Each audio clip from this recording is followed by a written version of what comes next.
Pero bueno, muchas gracias, Reinaldo, por su participación. Correcto. Parece que usted también estuvo leyendo, parece no, pues sino que veo también aquí en el listado del reporte de lectura que también usted hizo su lectura.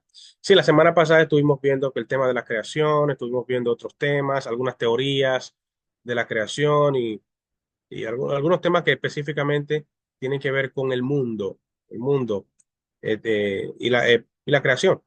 Es necesario que nosotros veamos a nuestro Dios como creador. Eso estuvimos hablando y en la lectura muy probablemente también algunos pudieron notar que había algún tema que tenía que ver específicamente con el hombre, por eso Reinaldo menciona algo que tiene que ver con la caída.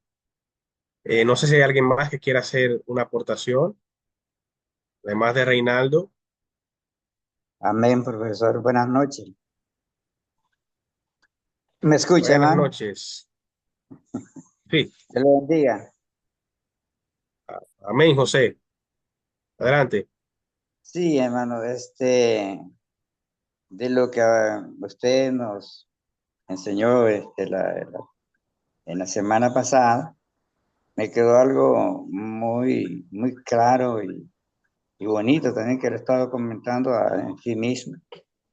Y es de estos hombres como Isaac Newton y esos demás hombres que tuvieron ese conocimiento, pero me llama la atención y me pregunto yo, ¿será que ellos leyeron ahí ese pasaje bíblico en Job? Eh, Porque cómo ellos lo siguieron estudiando más. No sé realmente, ahí donde yo estoy pensando, digo, porque ya Dios lo tenía, como usted nos enseñó ese día, ya Dios sabía todo, porque Él es el creador de todo. Pero estos hombres me llaman a mí la atención porque digo, ¿será que vieron el pasaje? ¿Cómo hicieron ellos para indagar eso? ¿De dónde se tomaron? Y yo me recuerdo cuando estudié historia, eh, ya digamos, cuando estudiaba así, secularmente, hablábamos mucho de la historia de Cristóbal Colón. Y Cristóbal Colón dice que fue el hombre que descubrió que la Tierra era redonda y bueno, y para ese entonces nosotros los estudiantes veíamos a Cristóbal Colón como un gran hombre, ¿verdad? Pero algo después se vino desvaneciendo eso porque yo leí también una historia de Cristóbal Colón que lo que era es un ladrón, robó todas las cosas que había hermosas en América. Pero mi pregunta es, quizá Cristóbal Colón también vio en los pasajes de Isaías, en Proverbios, y él se puso a indagar eso. Esa es lo que a mí me llama la atención. Muchas gracias, profesor. Amén. Gracias, José. Eso es una cuestionante que también yo pudiera tener. ¿Será que ellos leyeron? ¿Será que se basaron en la Biblia? Eso no podemos decir con seguridad. Puede ser, existe la posibilidad, pero no podemos asegurarlo a menos que podamos encontrar algún dato que afirmara y que esa verdad y que pueda ser comprobado. Bueno, entonces vamos entonces a iniciar con el tema de hoy, un tema sumamente importante y apasionante. De hecho, el tema de hoy, que dentro de la teología sistemática se le conoce como la cristología. Cristología que sería la reunión de todo lo que enseña la Biblia acerca de Jesús. Es lo que hace la teología sistemática, que en este caso, a todo lo que habla la Biblia acerca de Jesucristo, no solamente en el Nuevo Testamento, cuando Él ya se manifiesta, sino también en el Antiguo Testamento, cómo nosotros podemos ver a Jesucristo. Sin embargo, nos vamos a enfocar específicamente en tres cosas en el día de hoy. Número uno, la persona de Jesús. Número dos, su obra. Y número tres, las diferentes dimensiones de la salvación, porque que es el resultado prácticamente de su obra. Esto es sumamente importante que nosotros estudiemos Cristología, porque mucha de nuestra práctica en la iglesia o mucha de nuestra Cristología depende, pero mucha de nuestra eclesiología depende de nuestra cristología. Así también algunos lo han dicho, que nuestra cristología es lo que debe informar a nuestra eclesiología y nuestra eclesiología debe orientar nuestra misionología.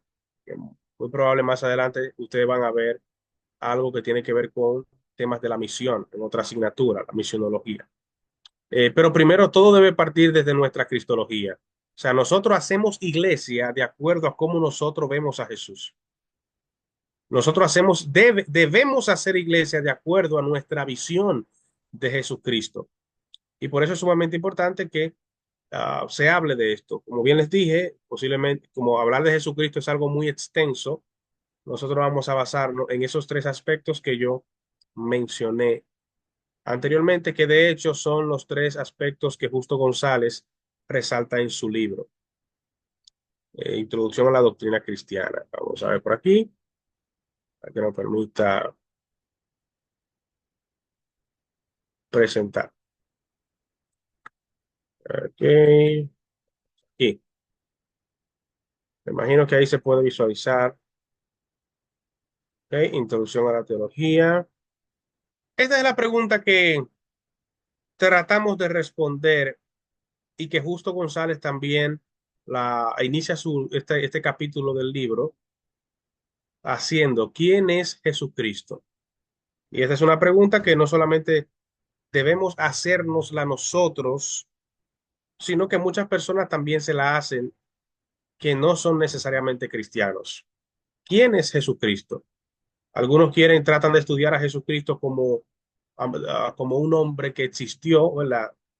Y, y lo que se le ha conocido como el Jesús histórico, porque a Jesucristo hay que estudiarlo también desde la historia, porque él existió y de alguna manera hay datos extrabíblicos que apuntan a la existencia de Jesús. Iniciando con el día de hoy, el año en el que estamos, 2025, habla de que hubo alguien en un momento que existió y que a partir de ese alguien entonces se comienzan a contar los años antes de él y después de él, antes de Cristo y después de Cristo. O sea, este personaje que nosotros estamos estudiando el día de hoy es tan relevante que dividió la historia en dos. Todo el mundo que tiene el calendario greco-romano, o de Gregorio, no recuerdo el nombre, pero todo el mundo de este lado del mundo, el occidente, necesariamente tiene que hablar acerca de los años partiendo desde Jesucristo, antes de Cristo y después de Cristo. Los testigos de Jehová dirían antes de la era común o después de la era común, pero, pero al final Jesucristo fue quien dividió la historia en dos. Eso nadie puede negar.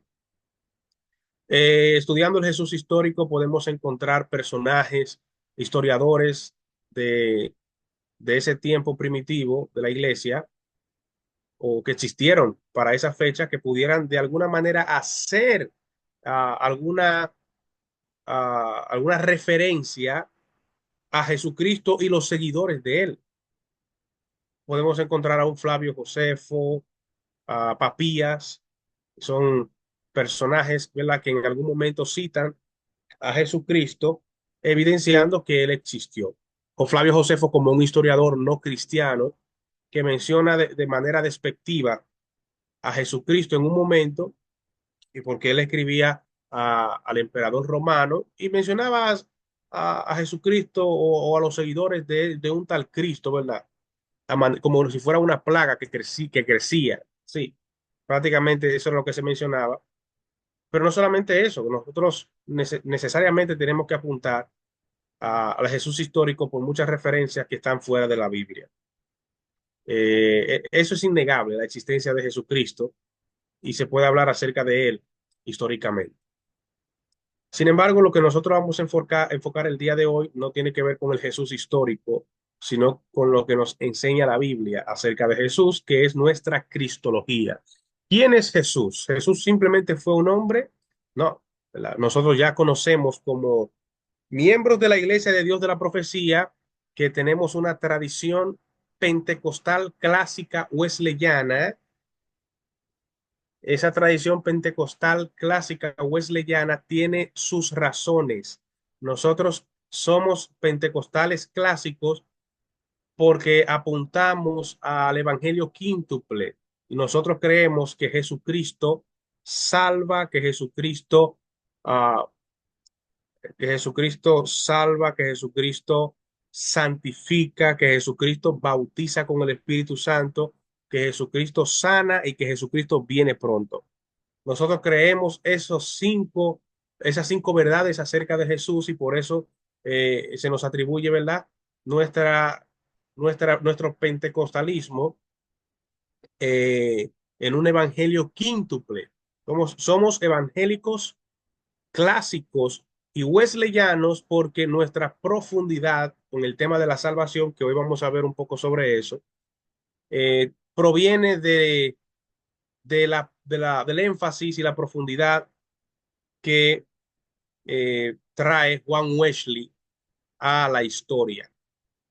Recordemos que a Juan Wesley se le conoce como el precursor o el padre del movimiento de la santidad y nosotros como Iglesia de Dios de la Profecía provenimos del movimiento de la santidad. De hecho, la mayoría de los movimientos pentecostales, por no decir todos, provienen también del movimiento de la santidad. No es una casualidad que aunque las personas, las iglesias pentecostales no sepan de dónde viene esta tradición, usted encontrará que muchas de esas iglesias tienen un letrero que dice santidad a Jehová.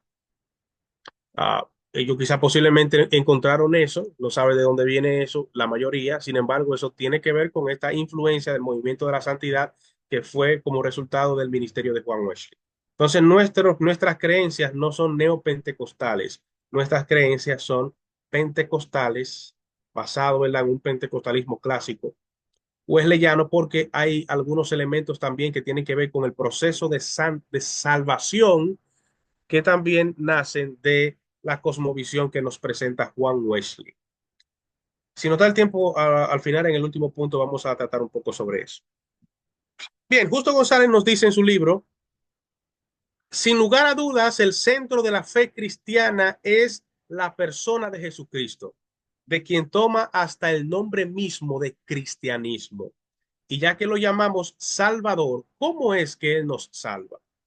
Este término Salvador, ya que Justo González lo menciona, es un término que se le atribuía al emperador romano de la misma manera que se le atribuía el término de Señor. Estamos hablando de dos términos griegos, uno que es Soter, que es el Salvador, y otro que es Kyrios, que es el Señor. Y estos eran dos términos que en el contexto romano se le atribuían al César, al emperador romano. Él es el Kyrios, él es el Soter. Y sin embargo, los cristianos, comprendiendo que solamente tenían un Señor y un Salvador, es que comienzan a hacerle un paro a esto. Y cuando le decían, el César es el Señor, el cristianismo, los cristianos comienzan a decir, no, nosotros tenemos un solo Señor, Jesucristo. Jesucristo es el Señor y Jesucristo es el Salvador también.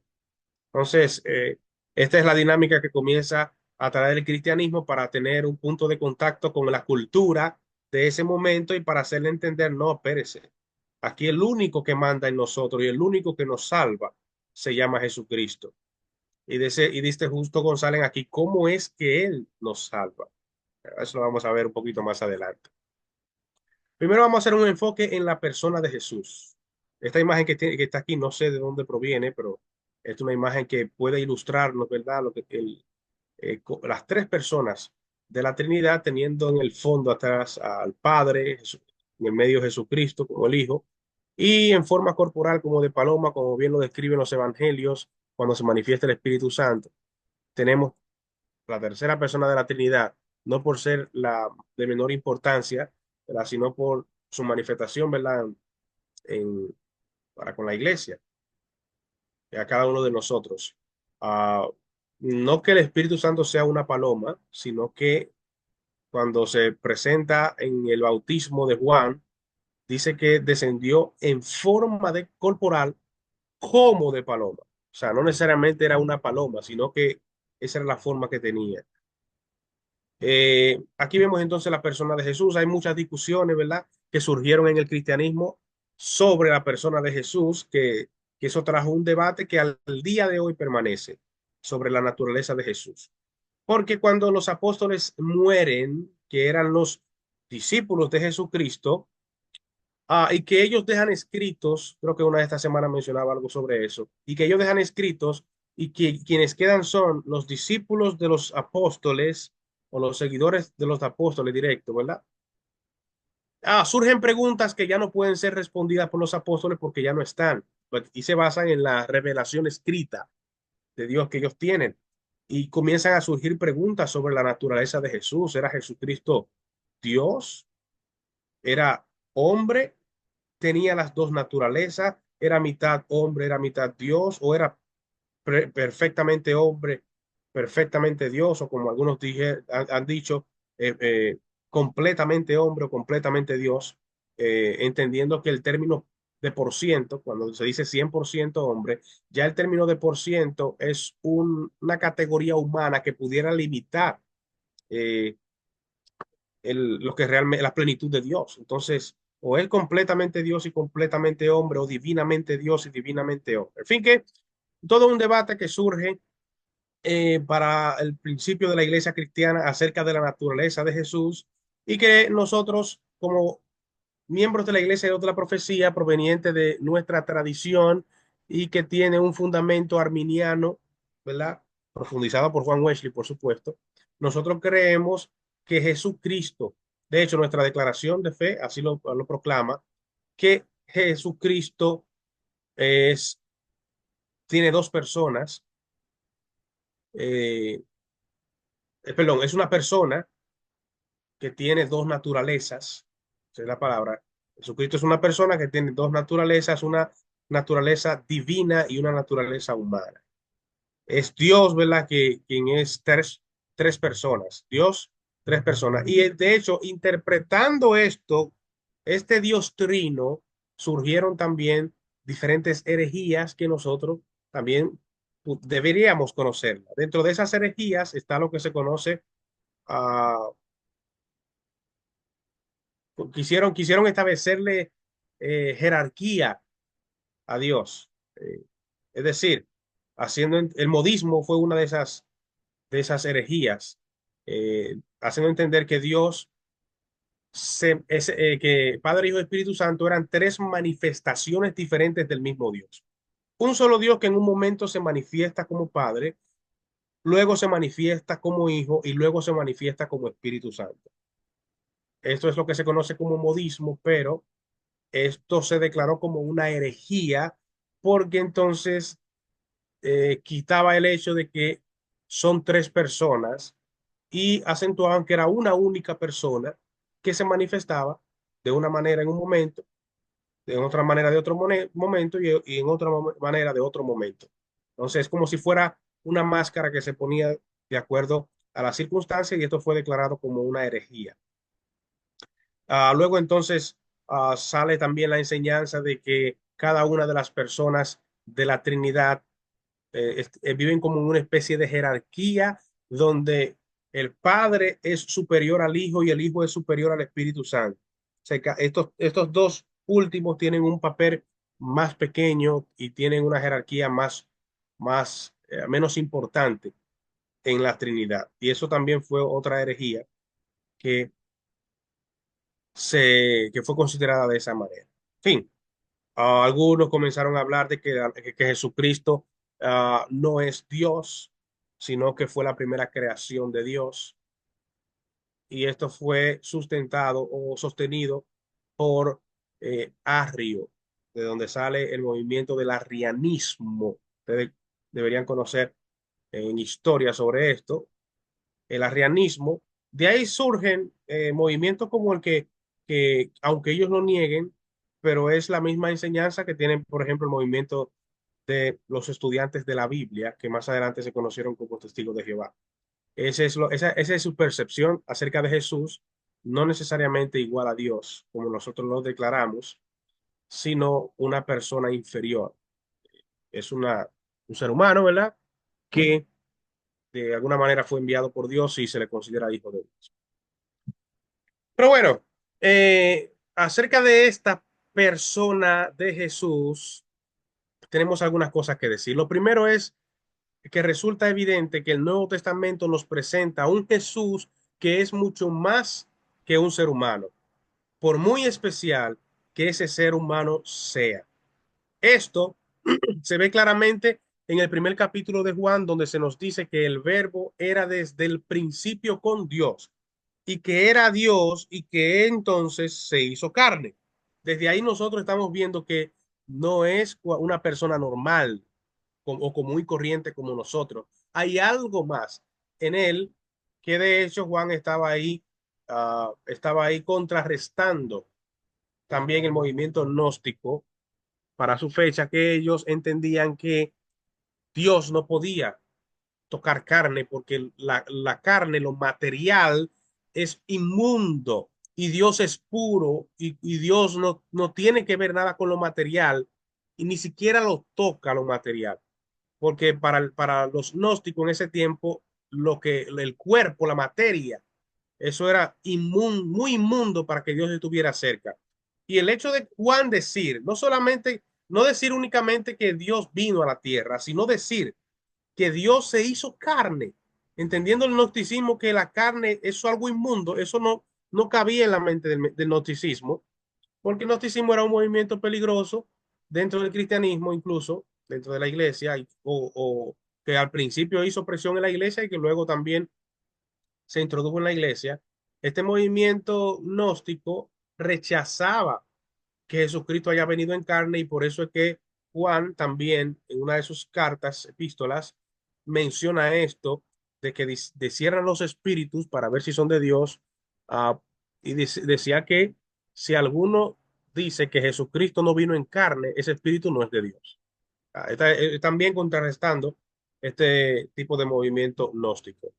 Mateos y Lucas afirman que Jesús nació de una virgen, lo cual indica que su existencia misma no es mero producto de la historia o la actividad humana, sino de una intervención directa de Dios. Por esto es que nosotros también acentuamos el nacimiento virginal de Jesucristo, que algunos también quieren rechazar, pero nosotros lo mantenemos porque sabemos que es la única forma como Dios podía venir al mundo teniendo esas dos naturalezas.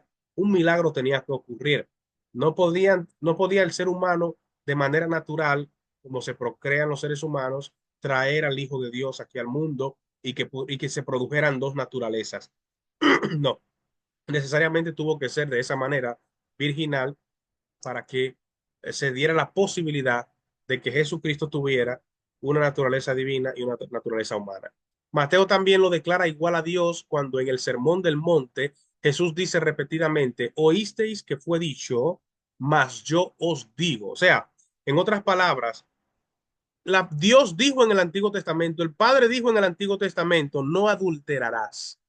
Pero yo les digo hoy, o sea, tenía que tener una autoridad mínima igual a Dios para él poder decir, ahora yo les digo, esto es de esta manera. Ojo por ojo y diente por diente se dijo antes, pero ahora yo les digo, es como yo estoy dando una nueva ley o yo estoy actualizando, es la letella, ahora a partir de ahora esta es la palabra, ¿verdad? Que ustedes deben obedecer.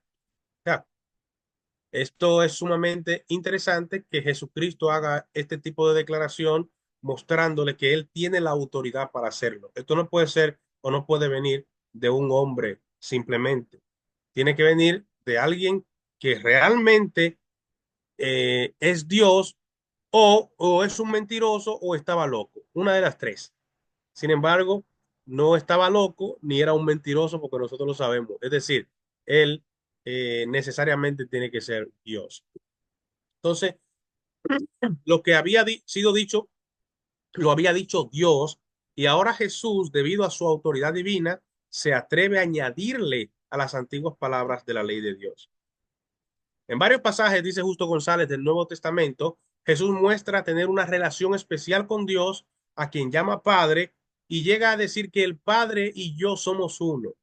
Juan 10:30. Incluso Pablo le da el título de Señor, que era el modo en que la Biblia, el que Pablo utilizaba, se refería a Dios. En ese entonces, principalmente se entendía o se entiende que la Biblia, el Antiguo Testamento que utilizaban, o el Tanakh, como se le conoce, que utilizaba a los apóstoles y Jesucristo, era la Septuaginta, que era una versión griega del Antiguo Testamento hebreo, una traducción al griego. Y ese término que se utilizaba en el Antiguo Testamento para Dios era el Señor, el Kyrios, y ahora ese mismo término se utiliza para Jesús. O sea, los apóstoles entendieron desde el principio que Jesucristo era Dios. Y no podemos, no se puede negar esa verdad.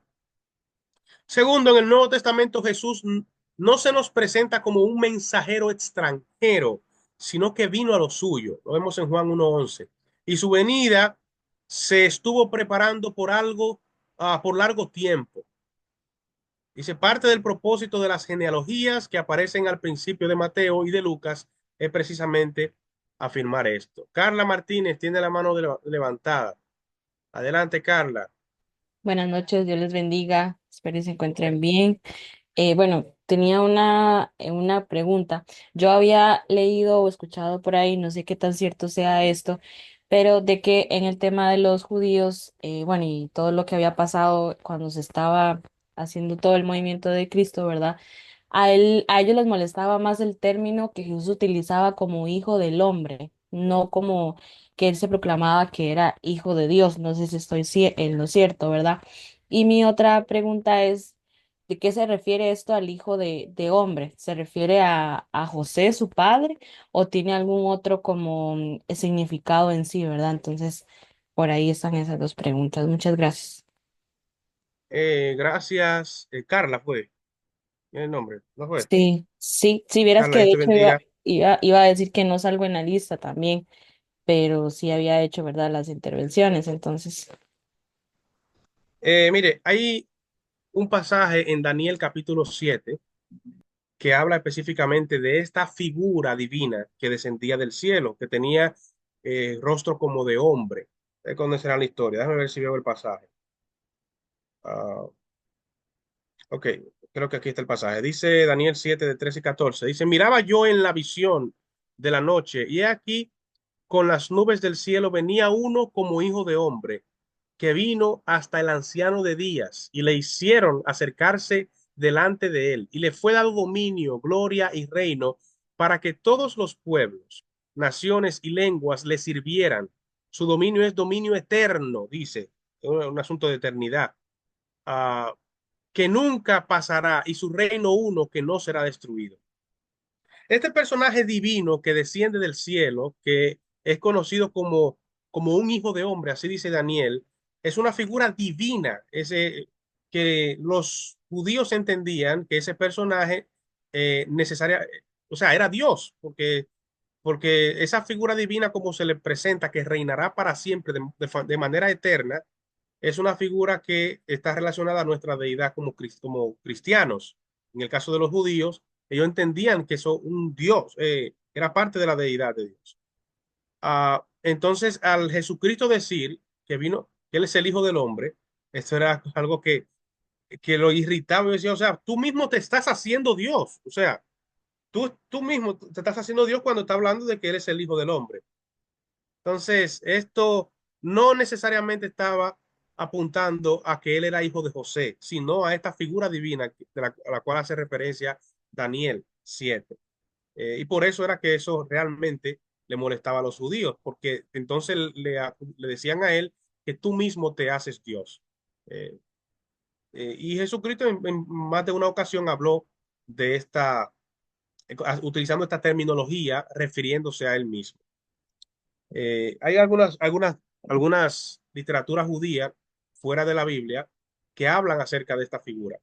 Estamos hablando que los judíos, antes de que Jesucristo viniera, ellos escribieron tratando de hablar acerca de diferentes libros de la Biblia, del Antiguo Testamento, perdón, del Antiguo Testamento, y tenían varios literaturas, así como nosotros que tenemos libros que escribimos acerca de la Biblia, un libro acerca de eclesiología, que escribimos un libro acerca de una interpretación del Apocalipsis. Asimismo, había literatura judía que ellos estudiaban estas profecías del Antiguo Testamento y hablaban acerca de eso. Los judíos conocían de eso y más los fariseos también que estudiaban la ley y estos pasajes, eran conocedores de esto.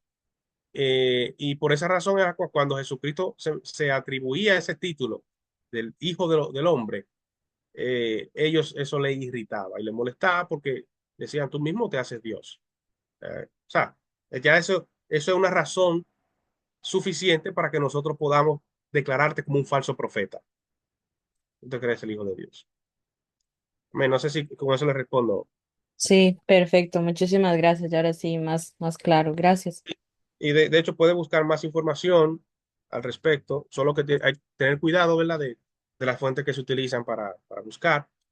Pero sí, puede leer pasajes en Daniel y conocer sobre lo que se entendía en el antiguo. Hay comentarios bíblicos muy buenos también que le pudieran ayudar en ese sentido.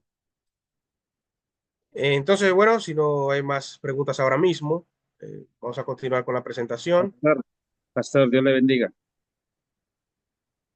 Reinaldo, Hermano, adelante. hermano, yo siempre he tenido una incógnita. Yo nací en la Iglesia de Dios de la Profecía, soy pastor y después de muchos años estar, digamos, en la iglesia, siempre yo he tenido, digamos, como una incógnita. En una ocasión yo me acuerdo haber estado, digamos, en nuestro distrito predicando de que Dios es uno. Si Jesús dijo que Dios es uno con el Padre, es uno. Y si Dios dijo que Él estaría con nosotros, es uno el Espíritu Santo con el Padre. Ahora, yo entiendo bien que la obra del Señor la obra de Dios es inmensa y extraordinaria. Incluso, digamos, yo he entendido que Dios es creador junto con el Hijo, con el Espíritu Santo.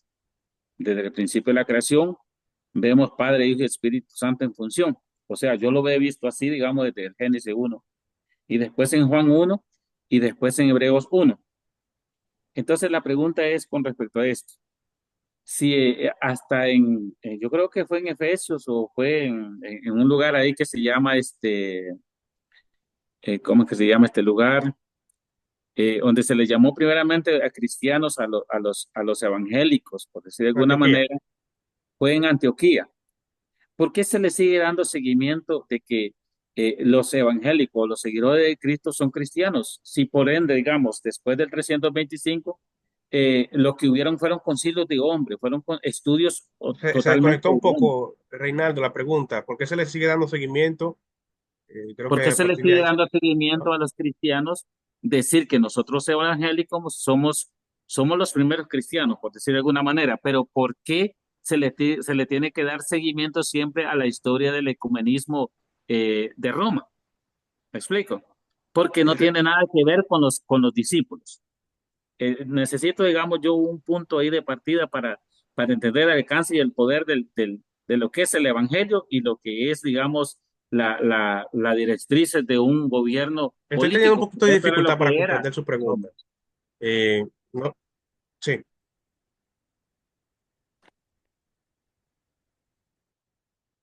Déjenme moverme. Dice que en internet la conexión está ahí un poco inestable. No sé si la pregunta suya va por qué nosotros seguimos llamándonos cristianos o por qué seguimos la tradición de la Trinidad. No sé si es eso que usted, por dónde usted va, por qué línea de esas dos.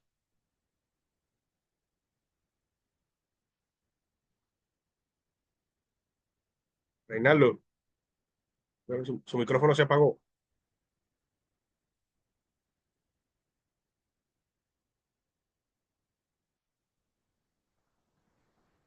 ¿Me están escuchando los demás? Amén, amén. Amén, amén. Sí, amén, Amén. amén. Escuchamos bien. Sí, profesor. Amén, amén. Eh, Sí, claro, escuchamos. gracias. El hecho es, Reinaldo, no sé si pudo concluir la pregunta. ok, Eh, el hecho es que ¿por qué algo no tiene que ver seguimos con la llamando? tradición católica, algo que tiene que ver con la Trinidad. Solamente si usted puede resumir la pregunta brevemente para poder tomar la idea. Se la voy a enviar en el chat para ver, digamos, que si me pueden entender lo que yo quiero explicar. Gracias. Maestro, Dios lo bendiga. Yo quiero hacer una pregunta. Entonces, Reinaldo va a enviar la pregunta en el chat. Hermana, una hermana que hizo la pregunta, ¿dónde está la cita? Daniel capítulo 7, versículos 13 y 14. Ahí, pero puede leer el pasaje completo y buscar comentarios bíblicos serios que, que comenten sobre esta figura. Y también buscar en el Nuevo Testamento cuando Jesucristo hace mención del Hijo del Hombre, que es el Hijo del Hombre. Maestro, Dios lo bendiga. De Yo quiero alguien. hacer una pregunta. Víctor Rayo, adelante. Sí, señor. Dios lo bendiga mucho.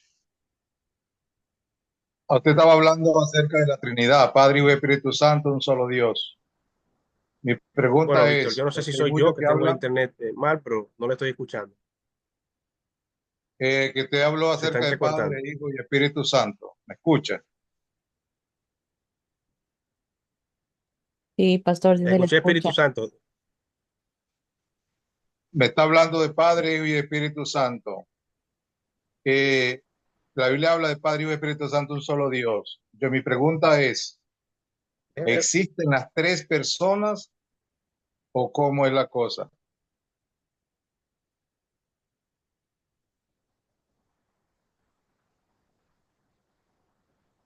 Déjeme ver si soy yo. Voy a tratar de entrar desde otro.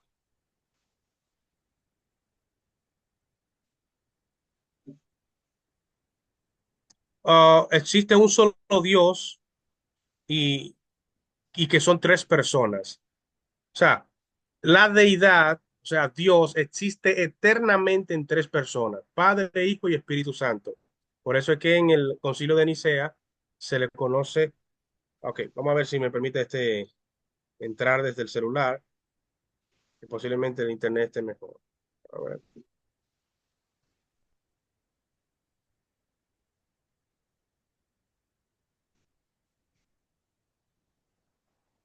ok, aceptar. Sí, bueno, ahí espero que se pueda ver. Escuchar, perdón. Sí, lo está repitiendo. Se escucha con eco. Ok, ahí sí. Bueno, ahí sí. Sí. Vamos a ver si le logro responder.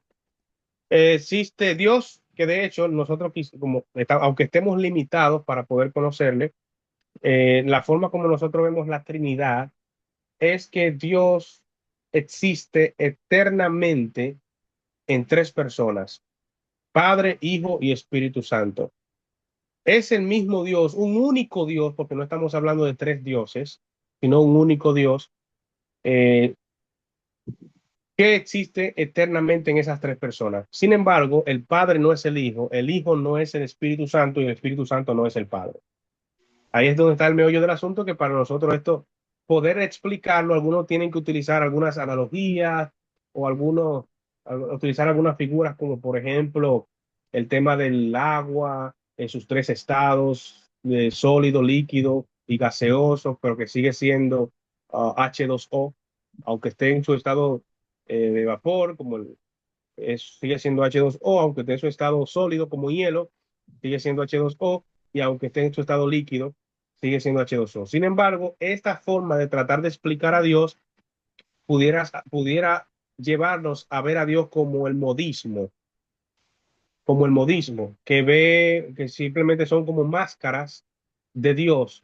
Un solo Dios con una sola persona, solo que manifestándose de formas diferentes a través de la historia. Esto es lo que se conoce como modismo, que fue declarado como una herejía. Pero como se declara en el Concilio de Nicea, viendo a Dios como la sustancia, ese ser, esa sustancia que existe eternamente en el Padre, Hijo y Espíritu Santo. Así que se ha tratado de explicar la Trinidad porque no podemos decir que el Hijo es igual al Padre y que el Padre es igual al Espíritu Santo porque cada quien tiene un rol diferente. Sin embargo, solamente existe un Dios que existe eternamente en ellos, en esas tres personas.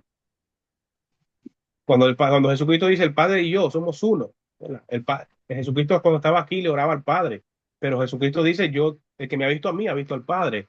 O sea, yo soy en el Padre y el Padre es en mí.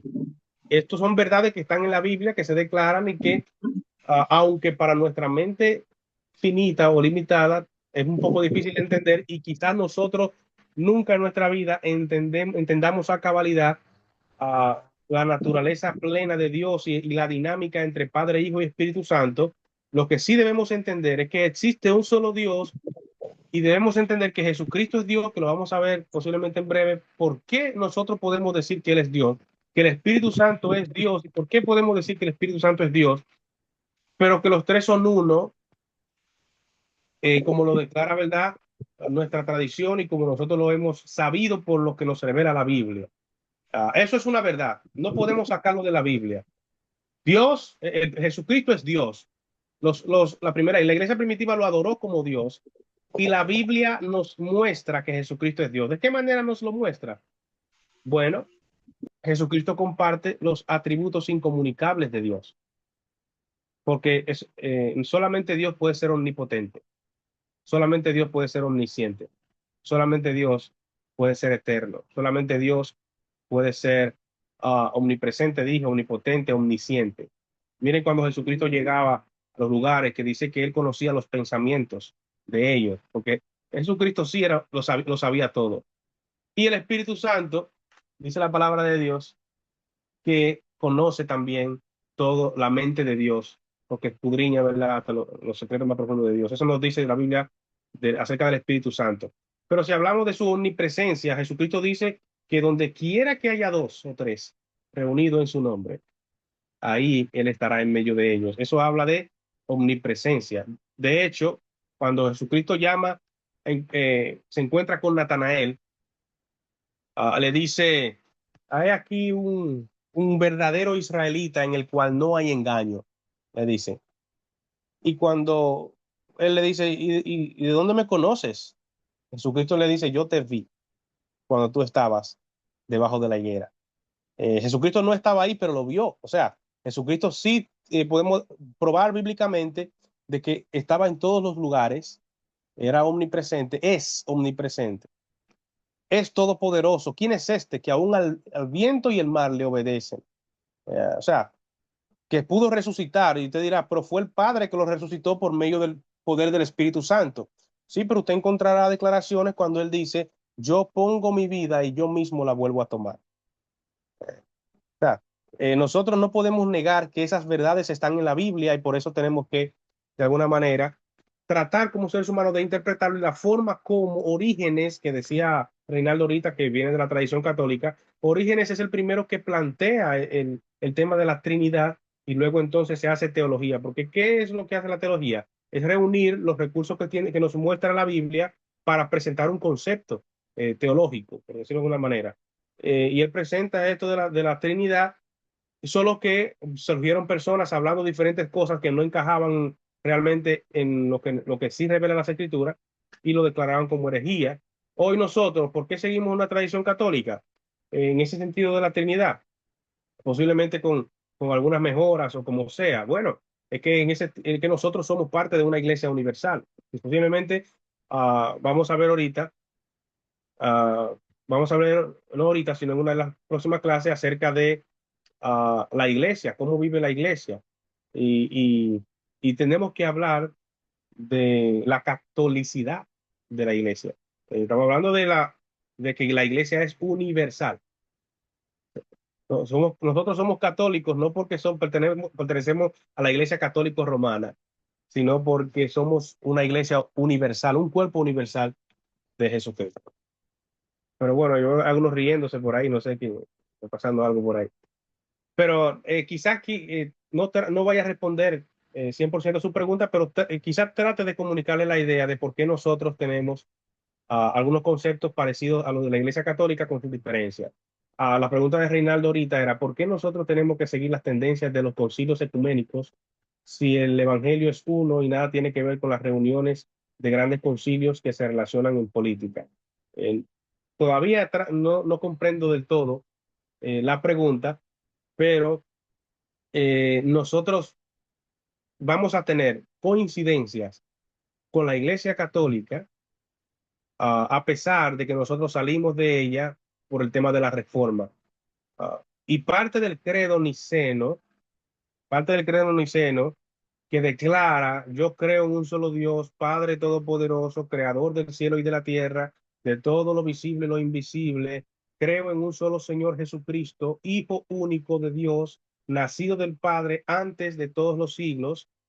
Y luego dice: Dios de Dios, hablando de Jesucristo, luz de luz, Dios verdadero de Dios verdadero. Y dice que fue engendrado Jesucristo, no fue creado.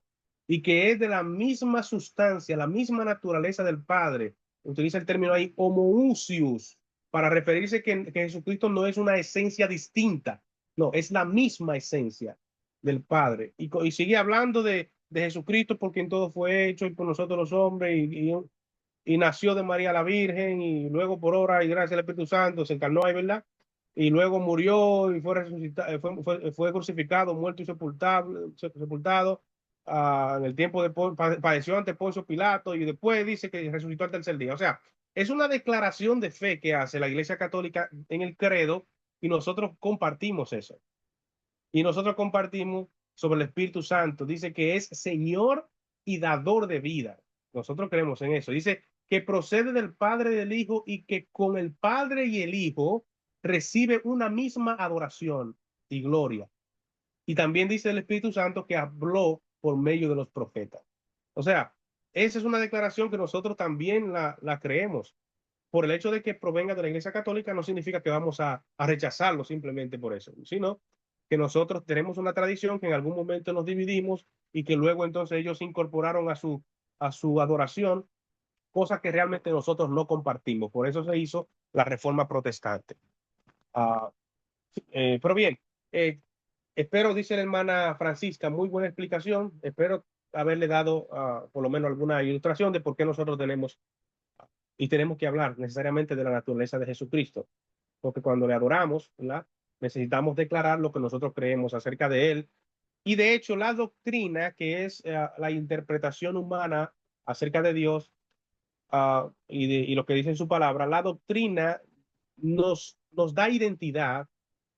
La doctrina nos distingue del resto de otras creencias, y la doctrina de alguna forma nos da forma. Por eso nosotros tenemos una doctrina y tenemos una declaración de fe, independientemente del parecido que pueda tener en algunas cosas con otras tradiciones, o la diferencia. La doctrina nos da forma, la doctrina nos distingue, y la doctrina nos da identidad. Francisco, Eric Francisco, tiene la mano levantada. Amén. Dios le bendiga, profesor. Tengo una Amén. pregunta. Quería saber, es que estaba confundido con esto de la cristología. La cristología con la cristofanía, ¿en qué puntos son diferentes? Eso quería saber yo. A ver si nos Bueno, podría explicar, por favor. la cristología es el estudio sistemático de Jesús, todo lo que habla la Biblia acerca de Jesús. La cristofanía son los momentos donde Jesucristo se manifiesta, es una manifestación de Cristo. Por ejemplo, en el Antiguo Testamento nosotros encontramos cristofanía, o sea, en los momentos que Jesucristo se manifestó, aún en el Antiguo Testamento, eso fue una cristofanía. Por ejemplo, usted encontrará la roca que dice la Biblia, el Nuevo Testamento lo ratifica, la roca en el Antiguo Testamento que le daba agua a los, a los hebreos en el desierto. Dice el Nuevo Testamento que esa roca era Cristo. Pudiéramos decir, eso era una cristofanía, era una manifestación de Jesucristo en el Antiguo Testamento. Usted encontrará aquel ángel, o vamos a decir así, aquel personaje que se le aparece, creo que en el libro de los jueces. No recuerdo bien si fue en el libro de los jueces, pero este personaje que le dice que va, este hombre de Dios, y le dice: ¿y tú eres de los nuestros o eres de los otros? Y él le dice: no, mas como príncipe del ejército de Jehová he venido yo. Y entonces ellos en ese momento se postraron al suelo para adorarle, y en ningún momento él dijo, no, no me adores porque yo soy igual que tú, sino que Sí, amén. recibió la adoración. En ese momento, lo que dicen la mayoría de los teólogos es que ah, eso era una epifanía de Jesús. Eso es una cristofanía, perdón, una cristofanía. O cuando se le aparece, por ejemplo, a los tres hebreos en medio del horno ardiente, dice, ese es como el hijo de los dioses. A uno dicen, este es una cristofanía porque es una manifestación de Jesucristo en ese momento. Una forma como Jesucristo se manifestó. Ahora, la cristología tiene que ver con el estudio de Cristo, tanto en el Antiguo como en el Nuevo Testamento, todo lo que dice la Biblia acerca de él. No sé si con eso Ah, lo respondo. sí, ya está claro. Gracias. Dios le bendiga, profesor. Amén. Dios bendiga, Eric. Permítame entonces continuar con las diapositivas. Y gracias por sus preguntas, porque eso hace que la clase se pueda ser enriquecida. Vamos a compartir. Tenemos por aquí. Creo que fue aquí que nos quedamos. Bien, dice, parte del propósito de las genealogías que aparecen al principio de Mateo y de Lucas es precisamente para afirmar eso, que Jesucristo vino a lo suyo. Por eso menciona la cristología, perdón, menciona la genealogía para que la gente sepa que él viene del pueblo judío. Es aquí, pueblo judío. Entonces, seguimos aquí. El Nuevo Testamento, con todo y ser divino, no deja de ser humano. O sea, el Jesús del Nuevo Testamento. Jesús nace pequeño e incapaz de valerse por sí mismo. Luego crece en fortaleza y en sabiduría. En diversos momentos de la narración de los evangelios es tentado, tiene hambre y sed, come y bebe, llora, suda, sufre y muere. O sea, todo esto es para mostrar que Jesucristo era humano, pero también se nos muestra la parte divina de Jesús. Dice, la humanidad de Jesús no le resta a su divinidad, ni siquiera se opone a ella. El Jesús del Nuevo Testamento es uno solo, que es divino y humano. O sea, sus palabras y sus acciones son divinas y a la vez también humanas. Hay una especie de sincronía que tenía la naturaleza divina de Jesús con la naturaleza humana que le imposibilitaba a Jesús pecar. O sea, su naturaleza humana por sí sola sí podía pecar, pero por su relación íntima, por su unidad inseparable que tenía con la naturaleza divina, no había manera de que Jesucristo pudiera pecar.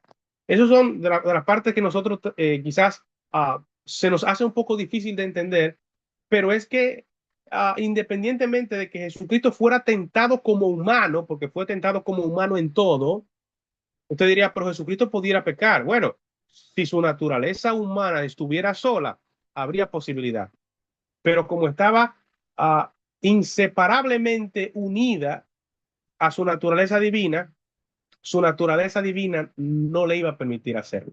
Entonces, esa unidad que había en sus naturalezas uh, no le permitió que Jesucristo pudiera pecar. Y esto nos da una buena ilustración para nosotros como, como creyentes, porque Jesucristo en Juan, cuando está orando, bueno, en una ocasión le dice a sus discípulos que en el mundo tendréis aflicción, pero confíen que yo he vencido al mundo.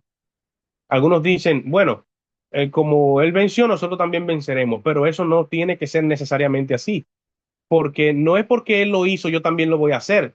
Yo no puedo imitar a Jesús porque simplemente Jesucristo lo hizo, porque él tiene una condición diferente a la mía. Yo soy un ser humano pecador y puedo pecar. Él venció, pero de la única forma que yo puedo vencer es si yo estoy unido a él. Por eso dice él, separados de mí, nada podéis hacer. Es únicamente cuando nosotros estamos unidos a Jesús que nosotros podemos vencer, pero por sí solo no podemos hacerlo. De la misma manera que la naturaleza humana y divina de Jesucristo estaban unidas, y era por esa relación que Jesucristo no pecó, porque él era divino también. Por esa razón, y humano, por supuesto. Y es por esa razón que Jesucristo no tiene lugar, o en Jesucristo no tiene lugar el pecado. Bueno, esto es una discusión un poco más amplia que posiblemente le genere muchas preguntas. Pero la idea es que Jesucristo tenía dos naturalezas, divina, completamente divina y completamente humana, y eso no podemos separarlo. También el Jesús del Nuevo Testamento es a la vez víctima y también vencedor. En todo el proceso de la pasión, las gentes lo llevan y lo traen, lo escupen y lo vituperan, y a la postre le dan muerte, pero Jesús se levanta de entre los muertos, vencedor, no solo de quienes le dieron muerte, sino hasta de la muerte misma. Estos dos elementos, la muerte y la resurrección, se entrelazan de tal modo que ambos son victoria. Y Jesús triunfa en la cruz, Colosenses 2:15. Además, llegado el cumplimiento del tiempo, Jesús ha de venir de nuevo en gloria y juicio. Entonces, esta es la primera parte que tiene que ver con la persona de Jesús. Vamos a hacer una pregunta aquí, si algunos tienen alguna. Vamos a hacer unos 5 minutos de preguntas, si alguno tiene algo que preguntar. Buenas María, noches. adelante, María Inés. Con respecto a la Trinidad de Dios, es un tema muy complicado, ¿verdad? Yo tenía una vecina testigo de Jehová que yo la estaba evangelizando y me decía, yo quiero que venga un pastor y me explique la Trinidad de Dios. Pero como nunca se diese esa oportunidad, yo le digo, yo le puedo explicar, pero es la manera de que nosotros lo podemos entender. Digamos, yo en mi caso, yo digo, desde un inicio en el Génesis, Dios dijo, hagamos al hombre a imagen y semejanza de nosotros.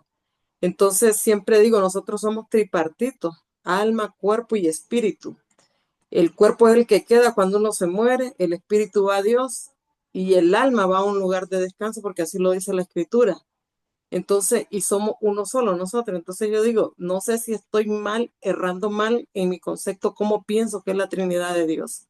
Entonces, dígame usted, esa es como una pregunta, ¿no? O sea, si yo lo interpreto, Dios le bendiga. Bueno, es una forma también una de las formas en las cuales se ha tratado de explicar esa Trinidad de Dios y o triunidad, como algunos le llaman, de Dios, que somos igual, cuerpo, alma y espíritu, como también en el Nuevo Testamento se nos revela.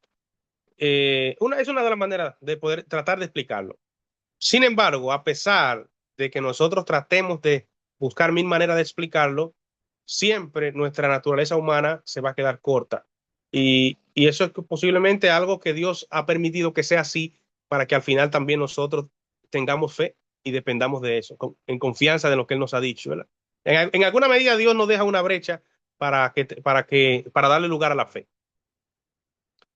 Bueno, vamos a seguir, vamos a ver. Hablamos entonces de la naturaleza de Jesús, pero ese Jesús que nosotros vemos que tiene dos naturalezas, hizo algo aquí en la tierra.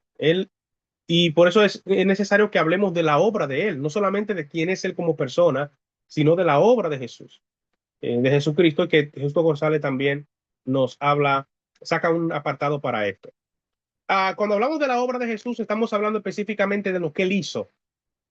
Bueno, sabemos que él se encarnó, sabemos que él vivió aquí en la tierra, pero esa obra que él vino a hacer, ese trabajo que él vino a hacer, que pudiéramos específicamente tratarlo en lo que tiene que ver con la expiación. Jesucristo vino a expiarnos del pecado. Todo lo que él hizo aquí es para de alguna manera pagar un precio, por supuesto, redimirnos, y es lo que se le conoce como la expiación, y de la cual hay varias teorías. O sea, cuando hablamos de las teorías de la expiación, estamos hablando de aquellas teorías que de alguna manera tratan de explicar qué fue lo que Jesucristo hizo, qué fue lo que él logró, cómo sucede esta dinámica. O sea, surgen preguntas. Si Jesucristo vino a rescatarnos, ¿será que Satanás nos tenía secuestrado? ¿Será que Satanás nos tenía, ah, nos había robado, por decirlo de alguna manera, se había apoderado de nosotros, se adueñó de nosotros? Porque si Jesucristo viene a pagar un precio, o sea, ¿a quién se lo pagó? ¿Se lo pagó a Satanás? ¿Se lo pagó a quién? O sea, y la gente viene con preguntas porque es el tema de la expiación. Surgen diferentes teorías. Dice Justo González No, perdón, Gusto González no. Millard Erickson, en su libro de teología sistemática, específicamente hablando sobre la cristología, él dice sobre la expiación que en la expiación llegamos a un punto crucial de la fe cristiana, porque es el punto de transición, por así decirlo, los, de los aspectos objetivos a los subjetivos de la teología cristiana. Aquí cambiamos nuestro enfoque, pasando de la naturaleza de Cristo a su papel activo a nuestro favor. Aquí la teología sistemática tiene una implicación directa en nuestras vidas.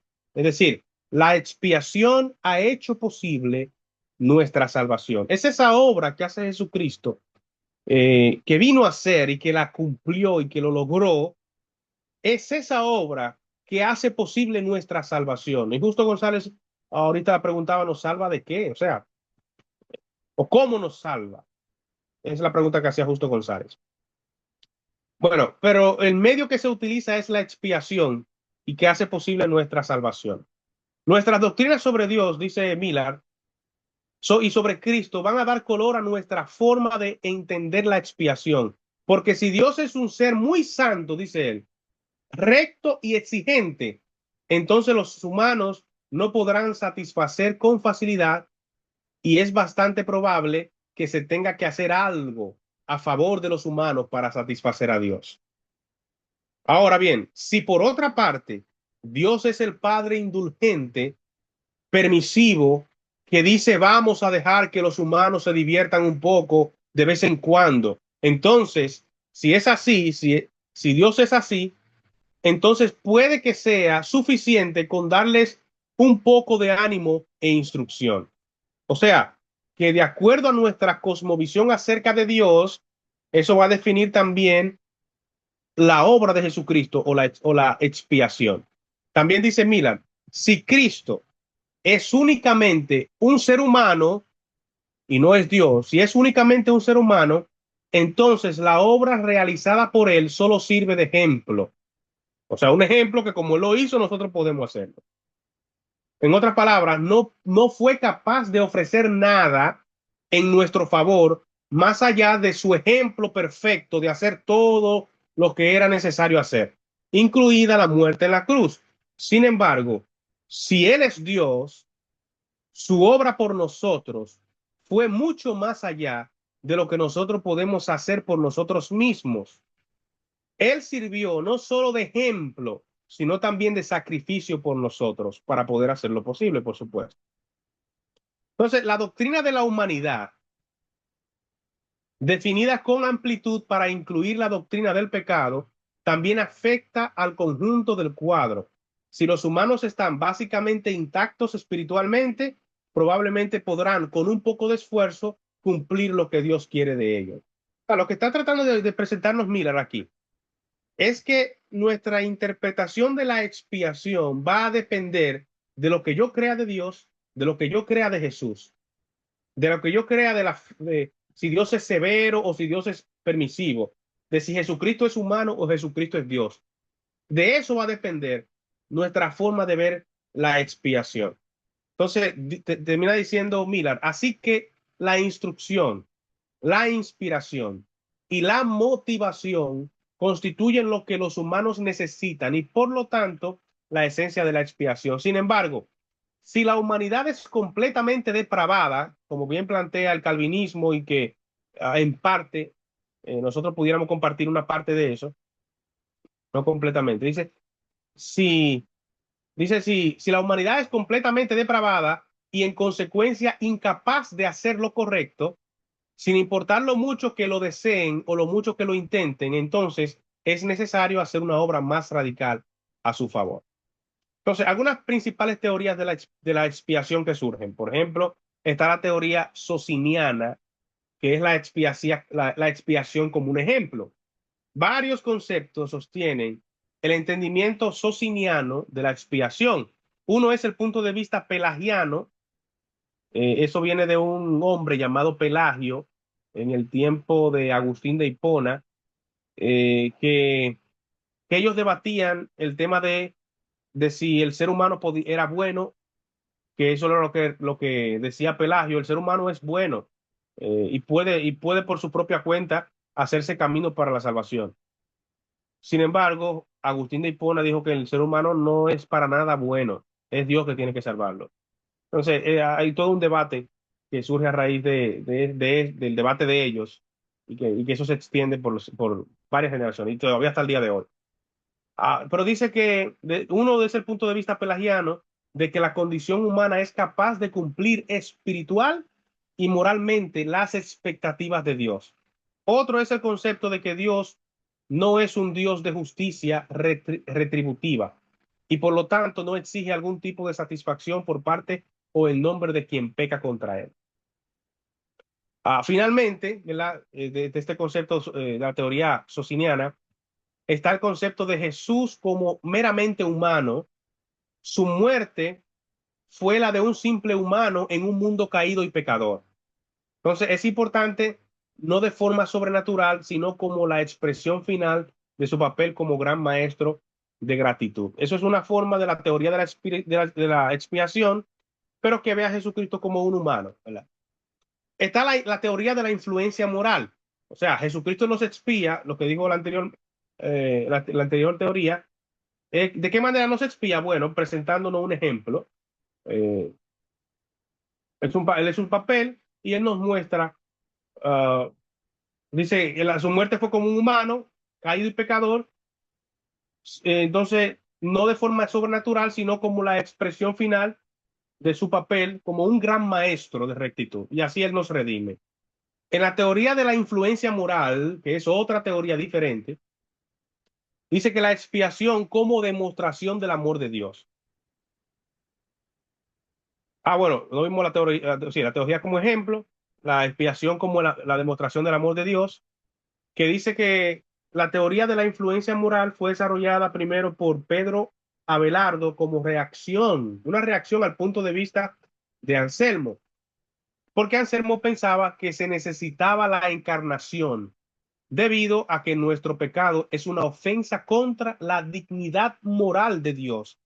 En consecuencia, debe haber alguna forma de compensación a Dios. Y Abelardo, por otra parte, resaltaba la primacía del amor de Dios e insistía en que Cristo no hizo ninguna especie de pago de sacrificio al Padre para satisfacer su dignidad ofendida.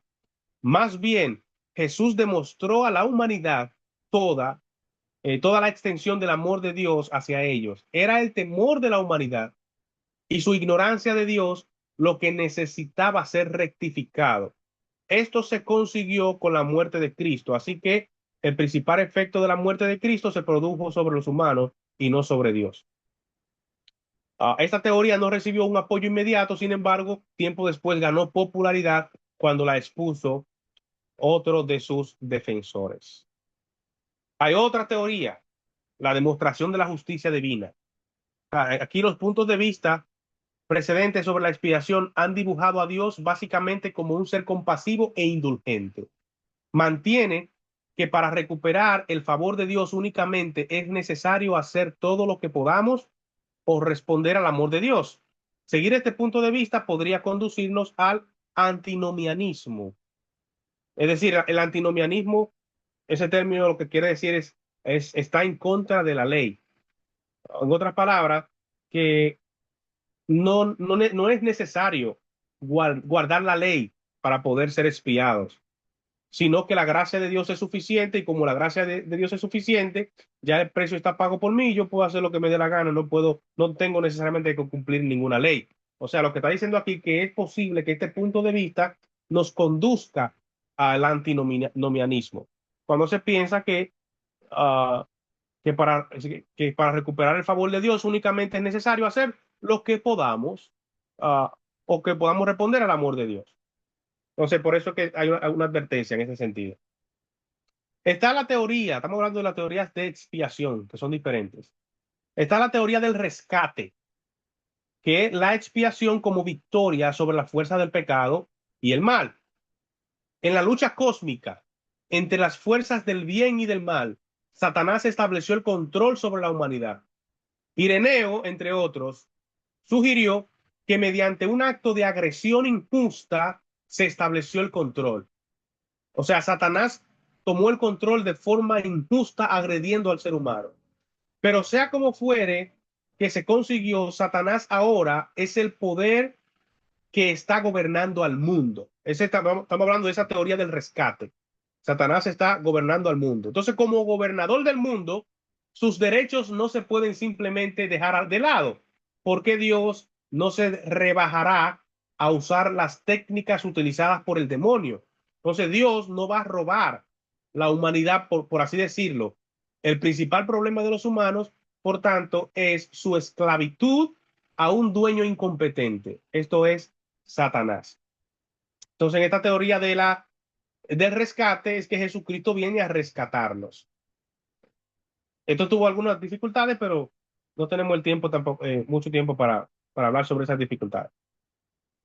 Entonces está también la teoría de la satisfacción, otra teoría de la expiación, que no tiene que ver con un rescate necesariamente, aunque Jesucristo sí nos rescató, ¿verdad?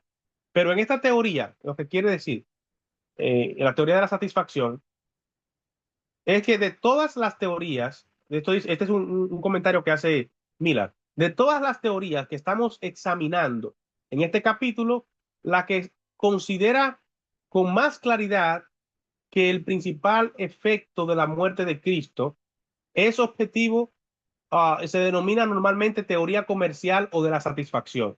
Resalta que Cristo murió para satisfacer un principio que está en la naturaleza misma del Padre. No solo es que la expiación no fue dirigida principalmente a la humanidad, sino que tampoco se trataba de ningún pago a Satanás, sino para satisfacer a Dios. Déjame dejar de compartir aquí. Lo que quiere decir con esto, por ejemplo, estamos hablando, porque lo que están tratando estas personas es de tratar de entender, de asimilar la dinámica de la expiación.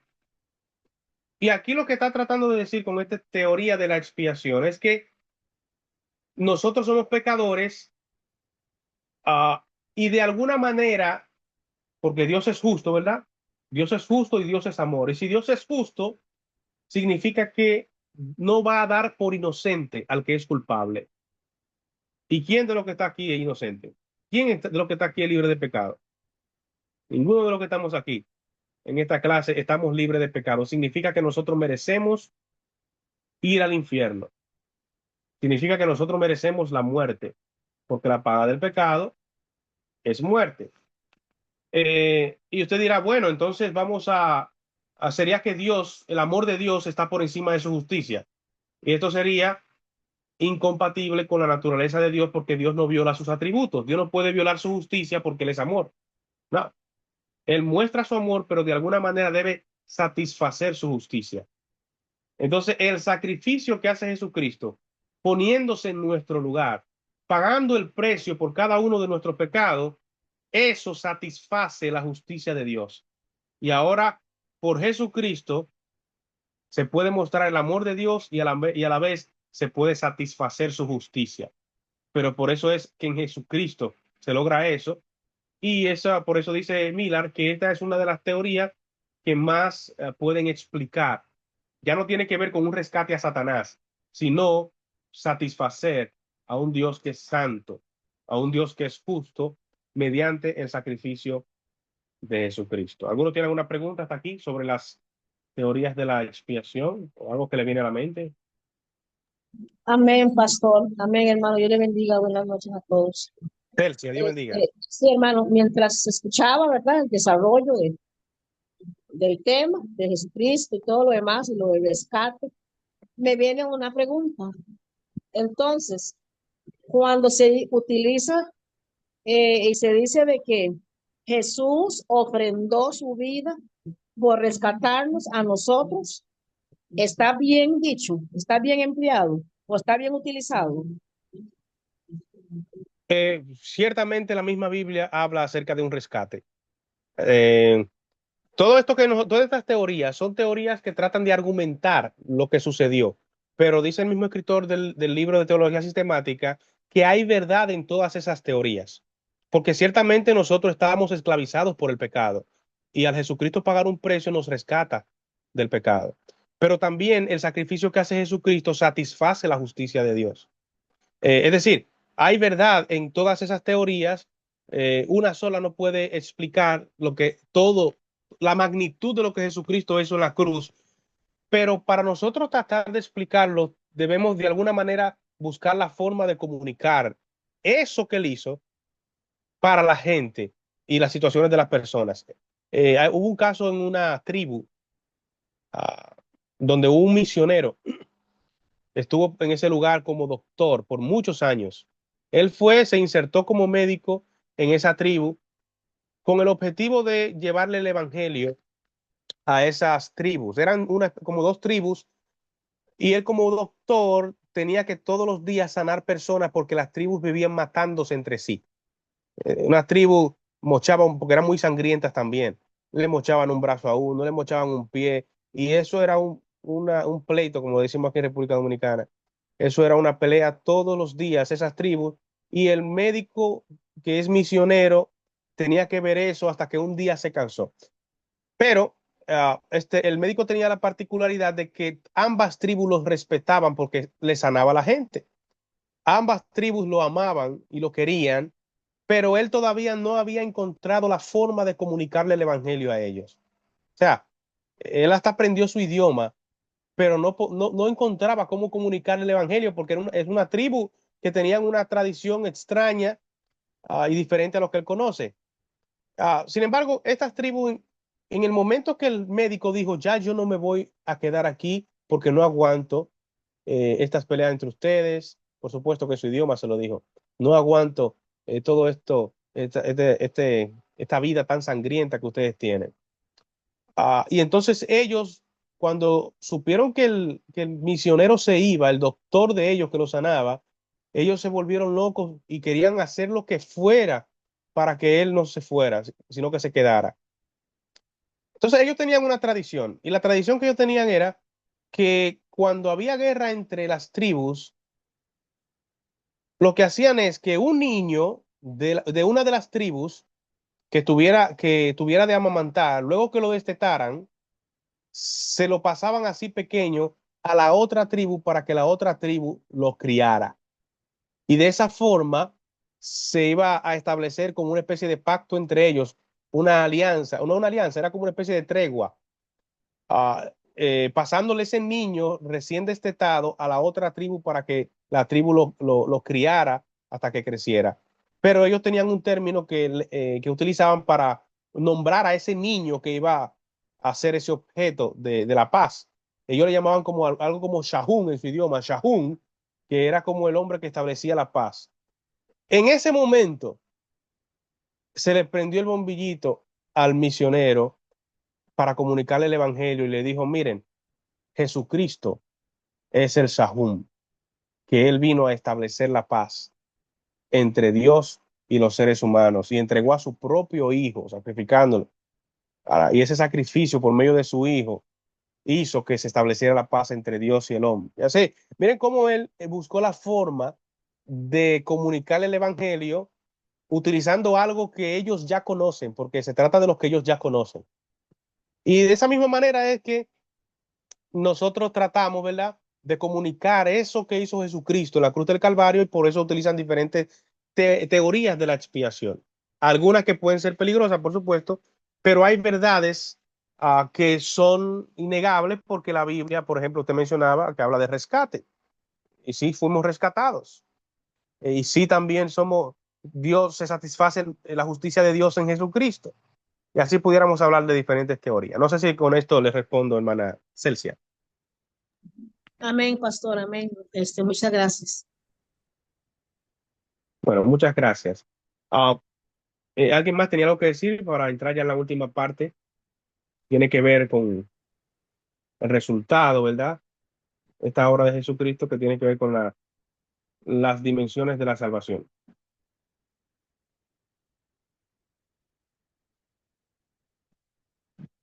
Bueno, si no Dios hay le nadie, bendiga. ok, sí.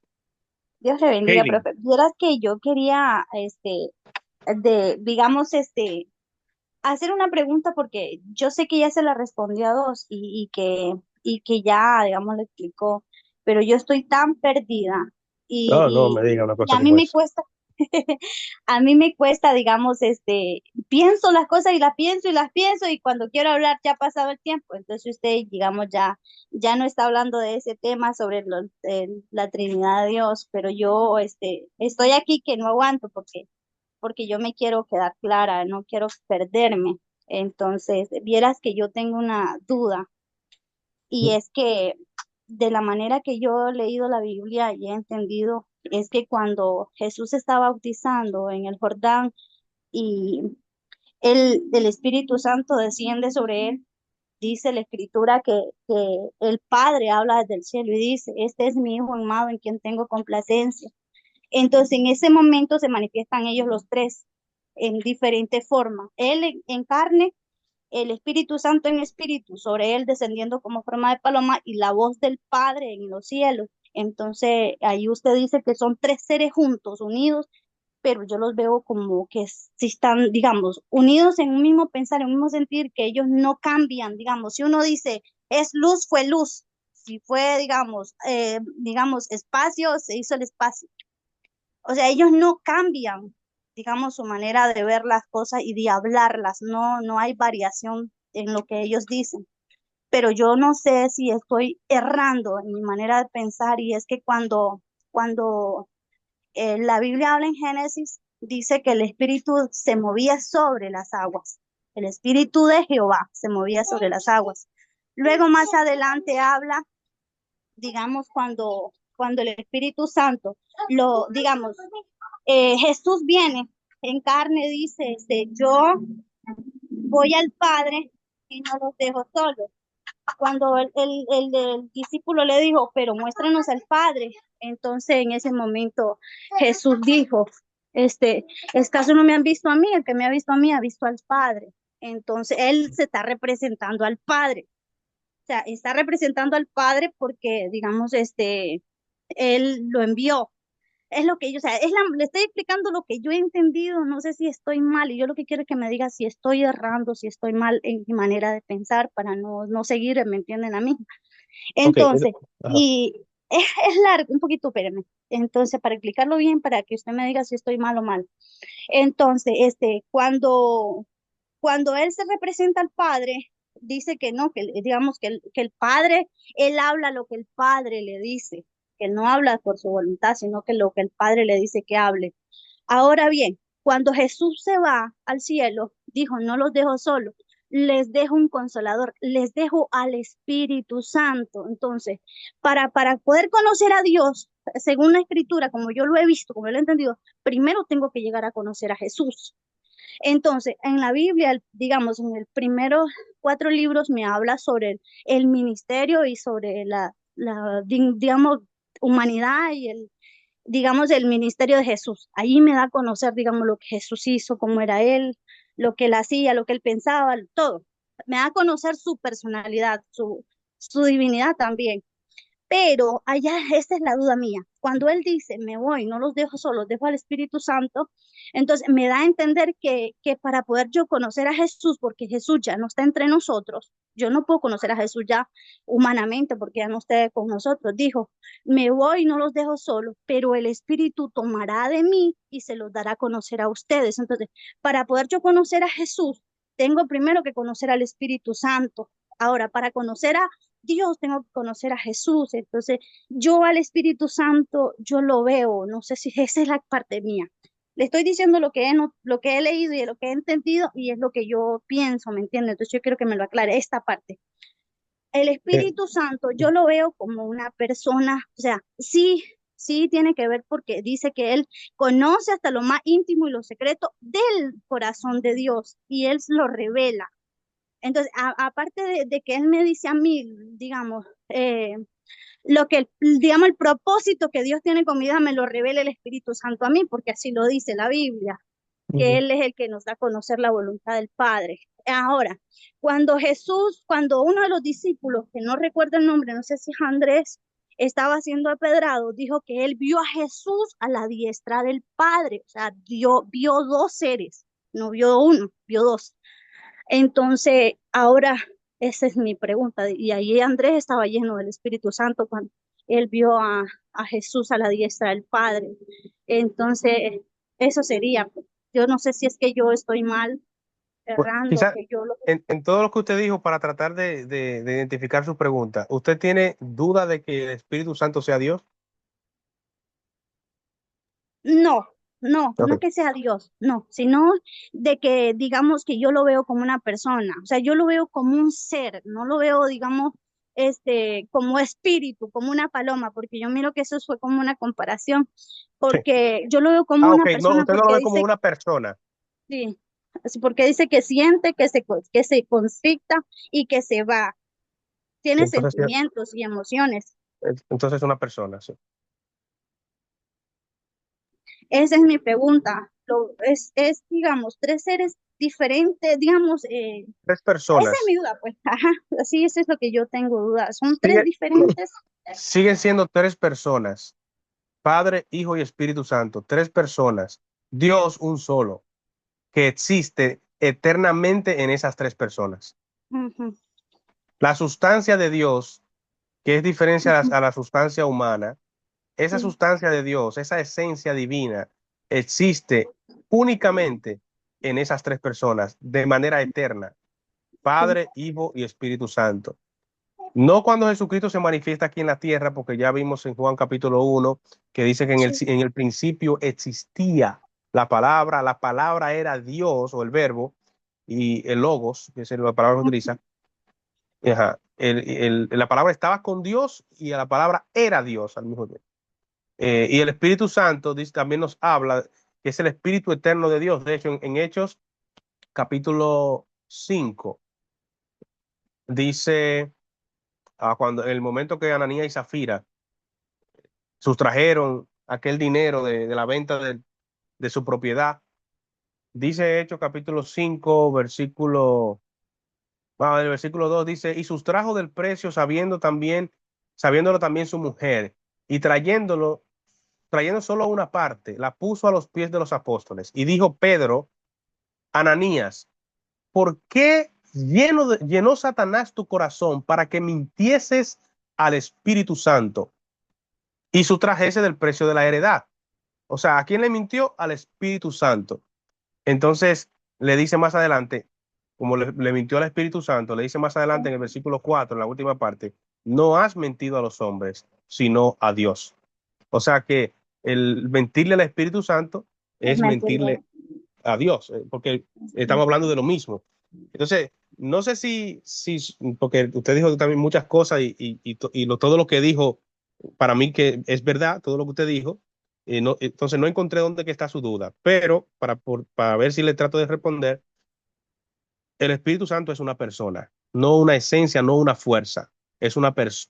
Esta era, allí era donde yo quería llegar, porque es que yo a veces decía, si es un espíritu, entonces yo lo analizaba como lo dice la escritura, pero si tiene sentimientos, si yo hago algo que no le agrada, él me regaña, él me corrige, entonces yo ahí entendía, yo decía, no, él tiene que ser un ser persona, o sea, yo lo veía, Una yo persona lo que veía tiene así. voluntad, el Espíritu Santo tiene voluntad propia, por eso dice en el libro de los Hechos, cuando iban a predicar a Asia, dice que el Espíritu Santo nos prohibió ir a Asia.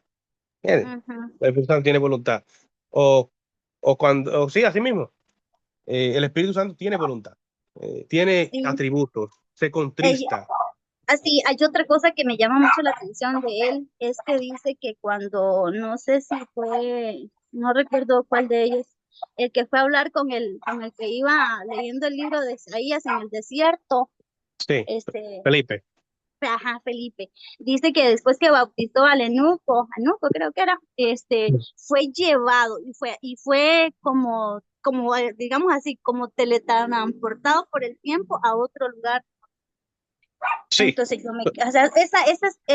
sea, digamos, ese momento yo lo digo, sí tiene que ser algo especial, o sea, tiene que ser una por persona. supuesto. Es una persona. Jesucristo fue llevado por el Espíritu al desierto para ser Amén. tentado por él. Entonces, el Espíritu Santo es una persona igual que Jesucristo, el Hijo, igual que el Padre. Allí, esta era la parte Y que yo decía, únicamente en ellos habita Dios, la esencia, esa esencia que es Dios. Por eso ellos son uno, son uno. Tres personas diferentes, un Una único Dios. sed. Gracias, pastor. Dios me lo bendiga. Gracias, sí, ya quedé claro. Dios me lo bendiga. Muchas Amén gracias. a usted, Dios bendiga más. Bueno, vamos a ver para aquí compartir la última parte de esta sección. Teoría aquí.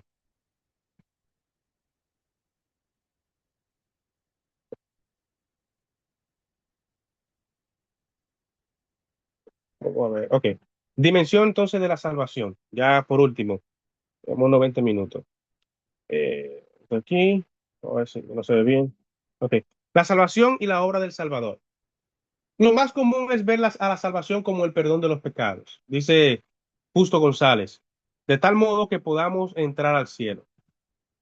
Sin embargo, la salvación consiste en estar unidos a Cristo también, victoriosa cabeza de una nueva humanidad, que es Él. Entramos a la vida eterna no porque tengamos un permiso o un pase, sino porque estamos unidos al Señor de la vida, quien en su resurrección conquistó a la muerte misma, o como decían los antiguos, mató la muerte, Jesucristo. En todo caso, es importante señalar que nuestra salvación no es solo nuestra preocupación, sino también la preocupación de Dios. Él habla también de una salvación integral. Este carácter integral de la salvación puede verse en la palabra misma que se emplea en el Nuevo Testamento. Para ella, soteria o sotería, que sería el término de la salvación. Esta palabra quiere decir tanto salvación en el sentido de retornar a Dios como sanidad física. Es decir, que esta palabra sotería se utiliza indistintamente para salvación como para sanidad también. Y eso nosotros lo vemos en múltiples pasajes. Eh, por ejemplo, en el caso de Hechos 4:12, cuando dice, no hay otro nombre bajo el cielo dado a los hombres por el cual podamos ser salvos. Y específicamente este pasaje se encuentra en el contexto de la sanación del cojo, no me equivoco, del cojo. Es decir, que otra forma que pudiera traducirse pudiera ser, no hay otro nombre bajo el cielo dado a los hombres en el que podamos ser sanos. Lo que está diciendo, tratando de decirnos Justo González, es que la salvación es algo integral. Si el cuerpo no fuera importante, así como lo es el alma, si el cuerpo no fuera importante, entonces démosle rienda suelta a la carne, porque a total, eso no es importante, eso no tiene que ver con el tema de la salvación. La salvación es únicamente mi espíritu o mi alma y el cuerpo que pueda hacer lo que le dé su gana. Entonces, sí es necesario que nosotros seamos salvados, no solamente para ir al cielo, sino de nuestro cuerpo pecaminoso, de nuestra concupiscencia. Por esa razón es que debemos ver la salvación de manera integral, pensando en salvación de nuestra alma, pero salvación de nuestro cuerpo y de nuestro espíritu. De manera que no solamente somos salvos para ir al cielo, como algunos pudieran decir, o para ir con Cristo y estar con Él, sino también para vivir de una forma íntegra aquí en la tierra. Y esa salvación o la redención, ¿verdad?, que trae Jesucristo para con nosotros, es integral, es lo que quiere presentarnos Justo González. El proceso de la salvación, entonces, es un proceso, la salvación. Según nos presenta Justo González, hay que hablar de un proceso. No es un evento único que ya ocurrió al principio de nuestra vida cristiana y ya no. Es un proceso que inicia el tema de la salvación. En cierto sentido, dice, la acción salvadora de Dios comienza desde el momento mismo de la caída. Tan pronto como la criatura humana peca y el resto de la creación se corrompe, Dios empieza a actuar para deshacer el pecado y sus consecuencias. Es lo que nos dice Justo González. Ahora bien, como bien dice Justo, y su pregunta al inicio, ¿cómo Dios o Jesucristo nos salva? ¿Verdad? De ahí que surgieron al principio de la iglesia cristiana diferentes teorías acerca de la salvación y que sería parte del estudio de lo que se conoce como la soteriología, el estudio de la salvación. Nosotros no vemos la salvación como algunas tradiciones la ven. Hay algunas tradiciones que ven la salvación únicamente, por ejemplo, con el tema de la predestinación. Algunos posiblemente conozcan algo sobre esto, donde Dios es quien decide salvarnos, por supuesto, pero Dios es quien hace todo el trabajo. Él es quien orquesta todo lo que tiene que ver con nuestra salvación. Primero, nos predestinó para salvación. Segundo, Él creó de alguna manera las condiciones para que yo le acepte, ejerció una fuerza sobre mí para yo aceptarle. Y esa es una forma como algunos interpretan el tema de la salvación, específicamente la doctrina calvinista que viene de Juan Calvino, que habla de cinco puntos del calvinismo, o que sus seguidores, ¿verdad? Hablaron de 5 puntos del calvinismo, que inicia con el tema de una depravación total. Una depravación total, el ser humano es incapaz de salvarse y por esa razón Dios es quien decide salvarlo. El hombre no puso nada y al final es Dios quien lo hace todo. O sea, esto tiene su arraigo bíblico, sin embargo, nosotros no tenemos esa línea teológica. Nosotros creemos en el libre albedrío, que aunque libre albedrío no es un término que aparezca en la Biblia, el concepto teológico es válido porque reúne verdades que dice la Biblia y entonces se forma un concepto teológico de libre albedrío. Cuando Dios nos dice, yo pongo delante de ti la vida y la muerte, y te dice, escoge la vida. O sea, Él te está dando la oportunidad de que tú decidas. Y por eso nosotros creemos en lo que se le ha llamado teológicamente libre albedrío, donde yo tengo la oportunidad de escoger. Por supuesto que Dios dio el primer paso. Dios es quien siempre da el primer paso. Y nosotros le llamamos a ese primer paso que Dios da antes de que nosotros pudiéramos escoger seguirle, le llamamos gracia preveniente. Así se le llama, gracia preveniente, que es el amor de Dios manifestado a nosotros antes de que nosotros pudiéramos decidir por él. Pero esa gracia preveniente, que es su amor, dice Jacobo Arminio, que llega por medio de la predicación, es Dios quien sale a buscarnos, no nosotros a él. Sin embargo, Juan Wesley se va mucho más lejos. Antes de que se nos predicara el evangelio, ya Dios nos había manifestado su gracia preveniente. Eventos en nuestra vida que nos suceden, que de alguna manera nos habilitan para poder considerar a Dios antes de que se nos predique el evangelio. Cosas que sucedieron, posiblemente estando al punto de la muerte, posiblemente cosas que nosotros no podemos explicar, alguna manifestación sobrenatural, algo que Dios haya hecho en algún momento que de alguna manera nos abre la posibilidad de poder pensar en Dios. Todo eso dice Juan Wesley que es una manifestación de la gracia preveniente de Dios, el amor de Dios que sale a nuestro encuentro antes de que nosotros decidamos por él. Y él presenta a Juan Wesley un orden de la salvación que anteriormente, antes a él se había presentado, se le conoce como Ordo Salutis o Vía Salutis, que es el orden de la salvación, que inicia con la gracia preveniente, luego viene la convicción, luego viene el arrepentimiento, luego viene la fe, luego viene el bautismo en agua, luego viene así sucesivamente. Son varios pasos que es el proceso de salvación, cómo Dios salva al ser humano. Está la santificación inicial, está la santificación como un proceso, el bautismo en el Espíritu Santo, está la glorificación, es decir, todo un proceso de la salvación que es necesario que nosotros pasemos por ahí. Y usted dirá, bueno, ¿y si yo me muero antes de? Bueno, ya usted estaba en el proceso, se murió, Dios completa lo otro. Pero es necesario que los que estamos vivos hagamos ese proceso, iniciando con la gracia preveniente, siguiendo con la convicción de pecado, el arrepentimiento. Necesitamos arrepentirnos. Sin arrepentimiento no podemos pensar en salvación. Pero el arrepentimiento, bautismo en agua. ¿Por qué nosotros nos bautizamos? Bueno, porque es parte de ese proceso de salvación. Dice Pedro que el bautismo sí nos salva, dice. Ahora dice, no como la aspiración, pero no como no quitando la inmundicia de la carne, o sea, eso va a estar ahí siempre, sino que me salva como la aspiración a una buena conciencia delante de Dios. Eso es lo que provoca el bautismo en nosotros, en el momento que nosotros declaramos públicamente nuestra fe en el Señor y nos aceptamos como parte del cuerpo de Cristo. Entonces sigue después del bautismo el proceso de santificación. No podemos hablar de salvación si no estamos en el proceso de santificación. Es necesario que la iglesia acentúe la santificación. Necesitamos ser santos.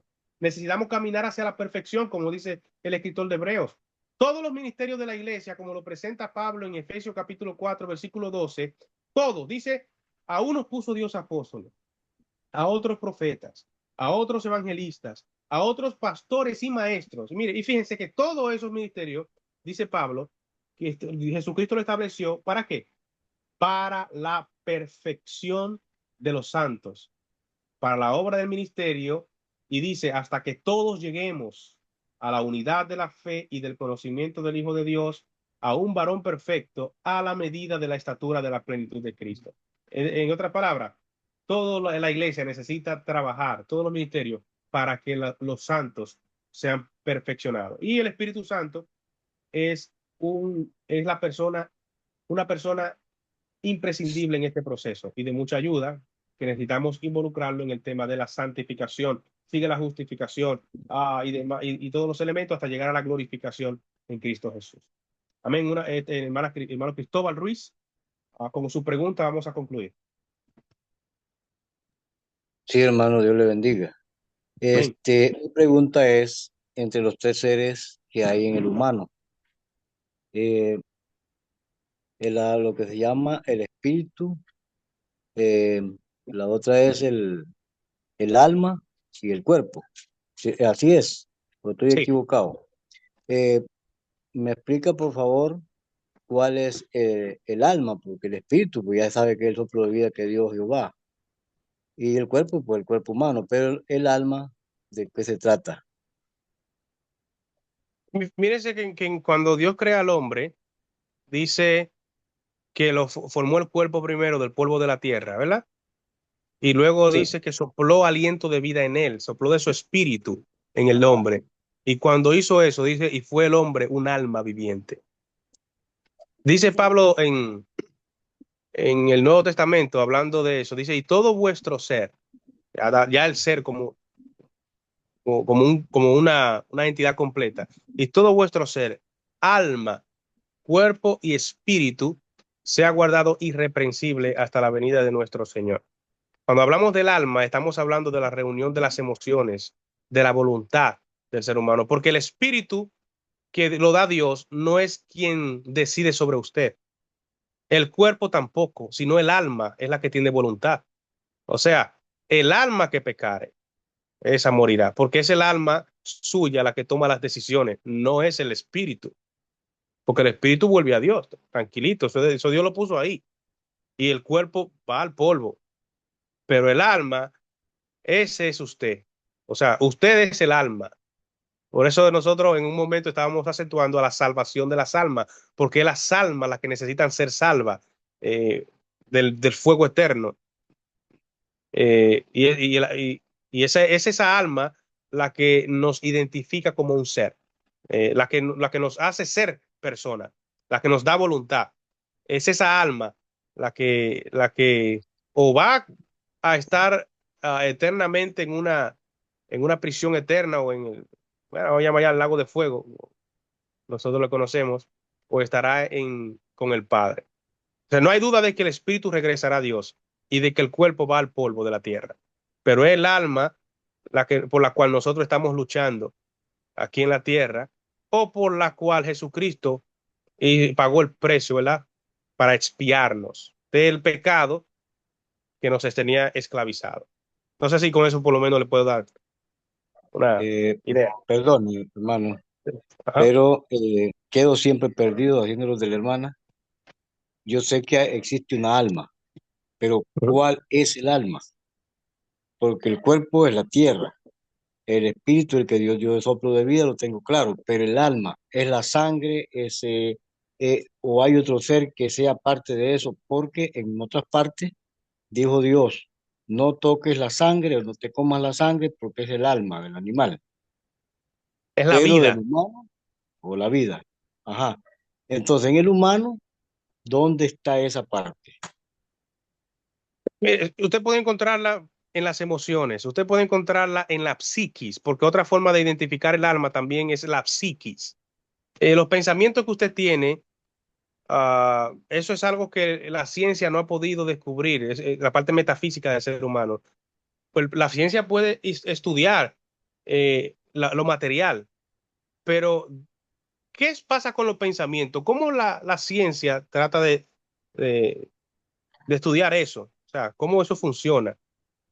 Y la psiquis, que también está ligada a las emociones, porque de hecho, en el Antiguo Testamento, en la Biblia, los judíos veían el corazón figurativo del ser humano como, como donde se reúnen las emociones. Sin embargo, Jesucristo también menciona algo de eso, pero dice que del corazón salen los malos deseos, del corazón salen los malos pensamientos o algo por el estilo. Pero bueno, la idea es que eh, si el espíritu es eso que nos da vida, ese soplo que nos dio Dios, y el cuerpo es lo que usted puede tocar, las emociones usted no las puede tocar, ni tampoco se van con el espíritu, porque ese es usted. O sea, tanto las emociones como sus pensamientos, todo eso es lo que reúne el alma. No sé si quizás no le vaya a responder con toda Le- satisfacción, pero por gracias, ahí. profesor. Ya, ahora sí le puedo entender. Más o menos, para no ir muy largo, está en el Ujú. corazón, esa parte del que yo no entendí. Digámoslo así, en otras palabras, ¿o no? Júntelo con el corazón y el cerebro. Ok. Gracias, hermano. Gracias. Amén, amén. Jorge tiene la mano levantada. Sí, Dice sí, Eric, profesor. es la esencia. Sí, profesor. Gracias. Mire, yo tengo un asunto, tengo un problema con respecto a mi tarea. Yo no la he podido enviar por el asunto de que cuando yo estoy digitando, eh, la palabra que dijiste, que escriba, ella se me pierde, ella se va. Y tengo que buscarla y de ese modo yo creo que no puedo hacer el trabajo. Profesor, tengo ese asunto.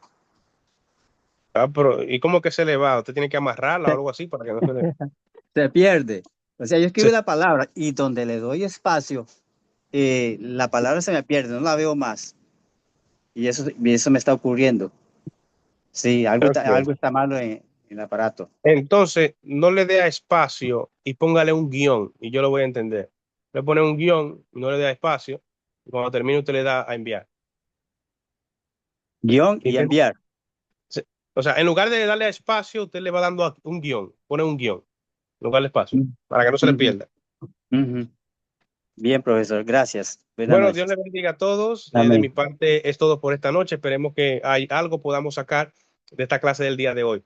Hubiese querido hablar un poco más acerca de Jesucristo. No nos da el tiempo, pero al final la persona de Jesucristo necesita encarnarse en nuestras vidas, debe encarnarse en nuestra iglesia y debe encarnarse en nuestra comunidad, porque es lo que hace Jesucristo. Jesucristo debe encarnarse en nosotros, en nuestras vidas, de tal manera que ya no vivamos nosotros, sino que Cristo viva en nosotros. Pero Jesucristo debe encarnarse en nuestra iglesia. Nuestra iglesia debe siempre apuntar a Jesucristo. No hay otro enfoque, no hay otro norte, no hay otra meta. Es Jesucristo la única figura que debe ser exaltada. De hecho, cuando dice Jesucristo que el Espíritu Santo, él le dice, me voy, pero no los dejo solo. Pero también le dijo, a ustedes les conviene que yo me vaya. O sea, prácticamente está diciendo, hay algo mejor que viene.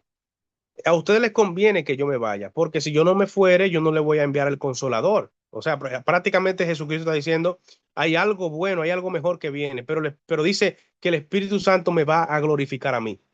O sea que en el asunto de la Trinidad no hay un grande y un pequeño. Así como Jesucristo menciona como que el Espíritu Santo es más grande, al final el Espíritu Santo también lo glorifica a él. Y yo voy a glorificar al Padre, dice Jesucristo, y el Padre me glorificará con la gloria que tuve en aquel. O sea, al final no hay aquí una dicotomía ni una tricotomía. Aquí es un solo y no hay jerarquía. Entonces encarnemos a Jesucristo en nuestras vidas, en la iglesia y fuera de ella, que nuestra luz alumbre, dice, a todos los hombres, porque para eso estamos puestos, nuestras buenas obras. Bueno, Dios le bendiga, mis hermanos. De mi parte es todo. Le entrego a la secretaria si tiene algún anuncio.